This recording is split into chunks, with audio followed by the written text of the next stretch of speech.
આગળ વાત ફરી એકવાર રાજકોટની કરીએ। રાજકોટમાં ચાલુ બસમાં દુષ્કર્મની ઘટના સામે આવી છે। સ્લીપર કોચમાં તરુણી પર દુષ્કર્મની ઘટનાથી ચકચાર મચી ગઈ છે। સુરતથી રાજકોટ આવી રહેલી તરુણી પર બસમાં દુષ્કર્મ આચરવામાં આવ્યું। આરોપી વિજય બારડ વિરુદ્ધ સુરતમાં પોલીસ ફરિયાદ દાખલ કરવામાં આવી છે। સુરતની તરુણી રાજકોટની હોસ્ટેલમાં રહેતી હતી। આરોપી પણ રાજકોટ હોસ્ટેલમાં કામ કરતો હતો। તરુણી કોઈ કામે સુરત જતા આરોપી પણ તેની પાછળ ગયો હતો, ત્યારે તરુણીને બ્લેકમેલ કરી બસમાં જ દુષ્કર્મ આચર્યું હોવાનું સામે આવ્યું છે।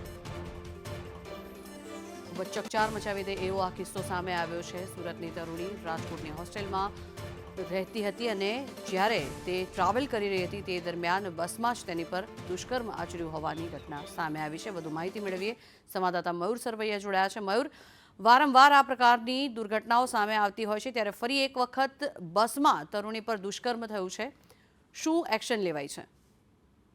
બિલકુલ, ચાલુ બસમાં દુષ્કર્મની ઘટના જે છે તે સામે આવી છે। રાજકોટની તરુણી પર સ્લીપર કોચમાં દુષ્કર્મ જે ઘટના થતા ચકચાર જે છે તે મચી છે। સુરતથી રાજકોટ આવી રહેલી તરુણી જે છે તેમના પર ચાલુ બસની અંદર દુષ્કર્મ આચર્યો હોવાની ફરિયાદ જે છે તે હાલ નોંધવામાં આવી છે। ગીર સોમનાથના વિજય બારડ દ્વારા દુષ્કર્મ આચર્યો હોવાની વિગત જે છે તે સામે આવી રહી છે। રાજકોટમાં 0 નંબરથી ફરિયાદ નોંધી ફરિયાદ સુરત મોકલવામાં આવી છે અને સુરત મહિદાપુરા પોલીસ મથક ફરિયાદ મોકલવામાં આવી છે।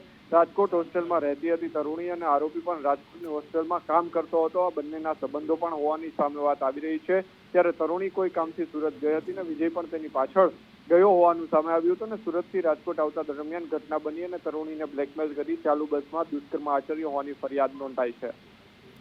આભાર મયુર, સમગ્ર માહિતી બદલ।